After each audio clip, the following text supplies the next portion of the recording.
Before I start my presentation, I want to ask you all a question.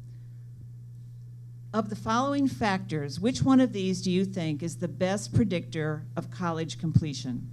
For those of you that selected advanced math skills, you're correct, and you really listened well in my 3-minute presentation, so kudos to you. Now, why do we think this is true?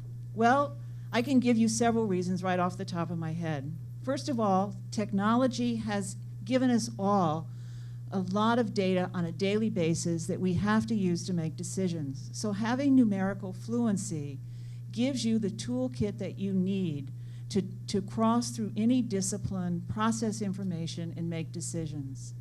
I know from being a math major that one of the surprises I had when I graduated from college is that I had learned to think very systematically. So math teaches you how to approach problem solving in a systematic way. If you have 4 years of high school math behind you, the data now shows that you have a 95% probability of graduating from college. With a post-secondary education, you have a far greater likelihood of earning a self-sufficient wage.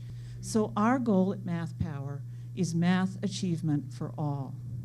So knowing that, I want to take a look and show you how we're doing in more detail than I did in my 3 minutes.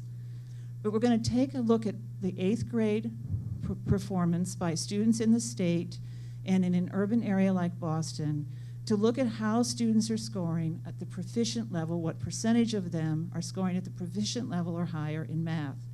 And we see at the state level, which is the blue line, the top line, close to 60% of those 8th graders are scoring at the proficient level in math. If we look at an urban level, only 30% of those students are proficient by the time they're at 8th grade, which means that they're not on target for finishing 4 years of high school math. The first reason that usually we see students start to fall behind in math is that we haven't put as much energy and money into campaigns for developing numeracy in children. So what happens is, as children are promoted to upper grades, they try to climb the learning ladder, and what happens is some of the rungs that they need to understand what they're being taught are missing, because math is unforgivingly cumulative. So this is where MathPOWER steps in. So what we do is we put math coaches in K through 8 schools, working directly in the classroom with teachers, helping them understand the math themselves if they don't, and giving them more effective ways to teach math, but specifically to figure out what rungs are missing in each child's learning ladder. We work in about 8 schools at this point with over 140 teachers, and we impact 3,000 kids in that setting. In our after-school and out-of-school time programs that include summer work, we provide direct academic support to help students achieve their math skills, but we also give them training in resiliency. And that leads to more success in students increasing their proficiency in math, because we know that investing in math propels students to a successful post-secondary career.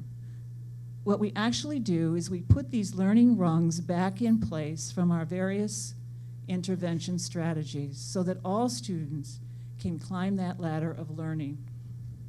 More than 90% of our teachers actually are able to say that we have enhanced their ability to understand what gaps exist in students' backgrounds and to fill those gaps with successful lessons that help these kids achieve. Now that in itself is a pretty phenomenal outcome, but it would be a bit empty if it had no impact on students. This is the greatest news for us, is that in the schools in which we work, the students have been able to show improvement in their math scores at more than 5 times the average Boston Public School rate. So we're moving kids from the warning, failure, needs improvement category into proficient. In our out-of-school time work, we have similar results. Over 90% of our students talk about how they've been able to demonstrate improvement in school. They've also gained confidence in their ability to learn math, And they've formed great relationships with peers and adults in our out-of-school time settings, all of which help them build their resiliency. So from here, we want to grow and expand into other BPS schools so we can have a larger impact on student success, and we can close this wide achievement gap that exists now in our urban areas in proficiency in math. We also want to scale. We want to develop a train-the-trainer model so that we can reach larger numbers of students and schools, and we want to develop intervening programs for kids in early childhood settings. So we are looking for a 2-year investment of slightly over $1 million, and we'll take all checks tonight.